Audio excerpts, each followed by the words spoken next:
अरे रिद्धि, तुम यहाँ? अभी तो आई थी कुछ टाइम पहले। वो भाभी क्या है ना, मुझे आपकी और भैया की बहुत ज्यादा याद आ रही थी, इसीलिए मैं दोबारा आ गई। वैसे भैया नहीं दिखाई दे रहे, कहाँ है? नहीं, एक्चुअली वो घर पर नहीं है। और अब आ ही गई हो तो अंदर भी आ जाओ। सारी बातें यही थोड़ा ना करोगी। जी भाभी।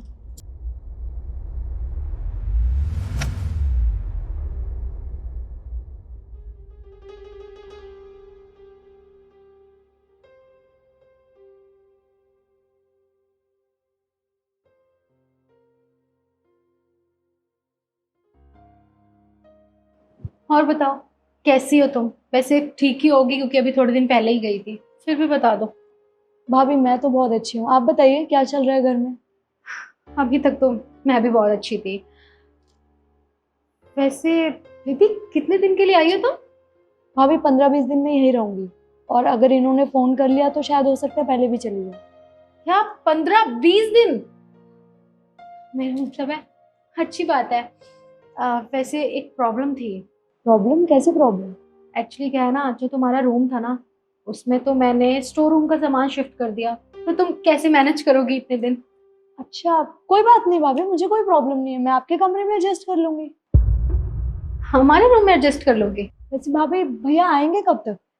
एक्चुअली क्या है ना रिद्धि, वो फ्री नहीं होते हैं कि कहीं भी किसी के भी घर मुंह उठा के चले जाए। वो ना बिजी रहते हैं, अपना काम करते हैं, तो काम से बाहर गए हैं। उनका कोई टाइम नहीं है कि वो कब आएंगे और कब नहीं आएंगे। चलो, आई हो तो चाय बना देती हूँ। हाँ भाभी। और हाँ, थोड़ी चीनी ना ज्यादा रखना। हाँ हाँ बिल्कुल मैडम।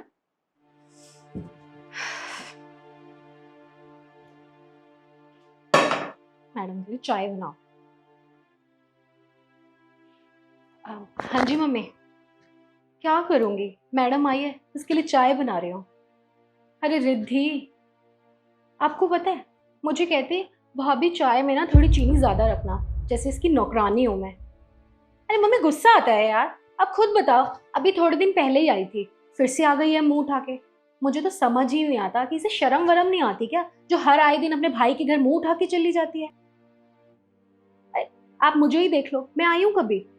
अरे एक टाइम होता है जाने का भी, अपना बंदा 30 त्योहार पे आता है, लेकिन नहीं, इनको तो जब मन किया मुंह उठा के आ गए। हाँ मम्मी, परेशान हो चुकी हूँ। अगर ये लक्ष्य की बहन ना होती ना, इसे धक्के मार के घर से निकालती। अरे सिर चढ़ा रखा है। ठीक है, अब मैं इसके लिए चाय बना दूं, वरना मैडम गुस्सा ना हो जाए।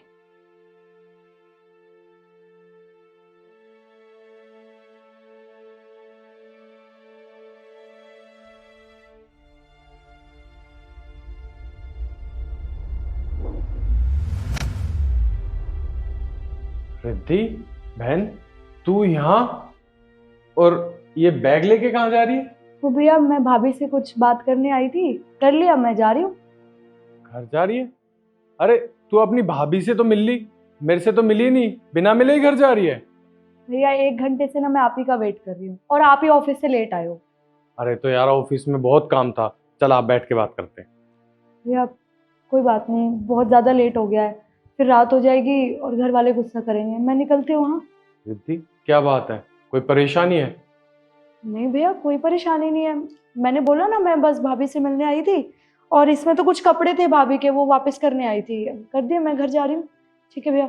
एक सेकेंड, तू मुझसे छुपा मत। भैया मैं सच बोल रही हूँ, कोई बात नहीं, आपको गलतफहमी हो रही है। देख, तू कुछ ना कुछ छुपा रही है, मेरे को साफ दिख रहा है। बता क्या बात है। भैया आप पहले मुझसे वादा करो कि आप भाभी से कुछ नहीं कहेंगे। मैं किसी को कुछ नहीं कहूंगा।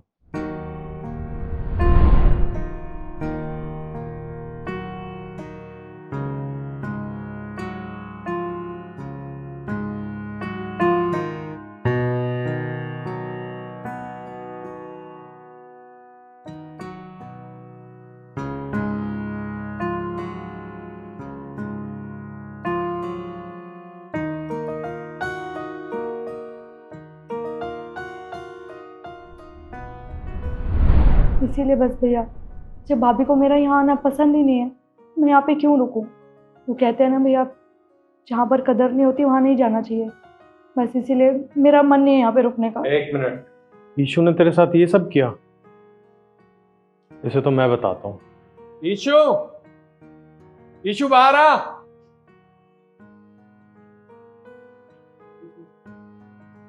हाँ बोलो, किस लिए चिल्ला रहे हो?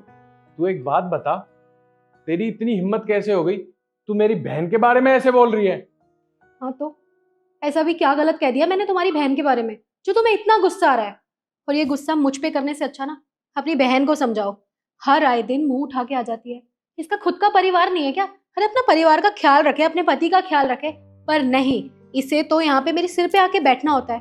थोड़े दिन पहले आई थी ना, अच्छे से विदा किया था ना मैंने इसे। पर नहीं, इसे समझ में कहाँ आती है, क्योंकि बेशरम है ना। तुम्हें शर्म नहीं आती? तुम्हारे भाई की अभी अभी शादी हुई है। अरे कुछ ही महीने हुए हैं हमारी शादी को। तुम्हारा तो जब मन किया अपने भाई के घर में उठा के चली गई। उसे समझाओ, मुझे नहीं। बस कर, मेरी बहन यहीं पे रहेगी। उसका जब मन करेगा जब आएगी, उसका जब मन करेगा जब जाएगी। तू कौन होती है बोलने वाली बीच में? एक सेकेंड, मैं तुम्हारी बीवी हूँ और मेरा जो मन आएगा ना मैं वो करूंगी। तुम मुझे रोक नहीं सकते, समझ में आई? अब तो तुम्हें सुकून मिल गया होगा ना अपने भैया और भाभी के बीच में लड़ाई करवा के। तो जा सकती हो अब तुम यहाँ से। आप ऐसे क्यों बोल रही हैं मुझे? तो भैया मैं आपको बताती हूँ मैं यहाँ क्यों आती हूँ।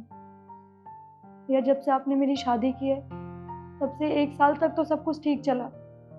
उसके बाद मेरा पति दारू पी के मुझे मारता है भैया। मैं रोज टॉर्चर होती हूँ वहाँ पर। मेरे साथ इतना अत्याचार होता है। आपको पता है भैया, मुझे एक कमरे में बंद रखा जाता है, ना टाइम से खाना दिया जाता है, ना मुझे किसी से बात करने देते हैं, ना मुझे कहीं बाहर जाने देते हैं। इसलिए भैया मैं थोड़ा सा अपना माइंड डाइवर्ट करने यहाँ पे आ जाती हूँ, वो भी घर वालों को बिना बताए। अब आप ही बताइए भैया, मेरी इसमें क्या गलती है? रिद्धि, अरे इतनी बात हो गई तेरे ससुराल में, तूने अपने भाई को एक बार भी नहीं बताई? भैया मैं कैसे बताती? मेरा फोन भी ले लिया है उन लोगों ने, मेरे को किसी से बात नहीं करने देते। और भैया माँ बाप के जाने के बाद तो सिर्फ आप ही हो ना, इसीलिए मैं यहाँ पे आ जाती हूँ। उसमें भी भाभी को मुझसे इतनी प्रॉब्लम है, आज के बाद मैं नहीं आऊँगी यहाँ पे। देखा तुमने? अरे मेरी बहन अपने ससुराल में कितना दुखी है, पर उसने अब तक अपने भाई से नहीं बताई।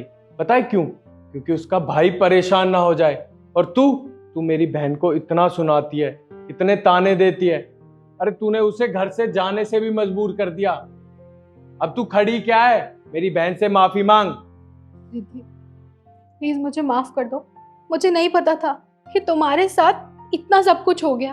अरे तुम कम से कम एक बार अपनी भाभी को बताती तो सही। खैर, तुम्हारी कोई गलती नहीं है। तुम्हारी भाभी ने कभी तुम्हारी बात सुनी ही कहाँ है? मैंने तो सामने से आके कभी तुम्हारा हाल चाल भी नहीं पूछा, बस हमेशा से तुमसे फॉर्मेलिटी की है और यही चाहती थी कि कभी तुम इस घर में आओ ही नहीं। प्लीज मुझे माफ कर दो। अब से तुम इसी घर में रहोगे और हमेशा यहीं रहोगे हमारे साथ। और रही बात तुम्हारे हस्बैंड की, तो उससे तो हम दोनों खुद ही निपट लेंगे। तो मेरे साथ चलो, हाथ मुंह धो और फ्रेश हो जाओ। आओ।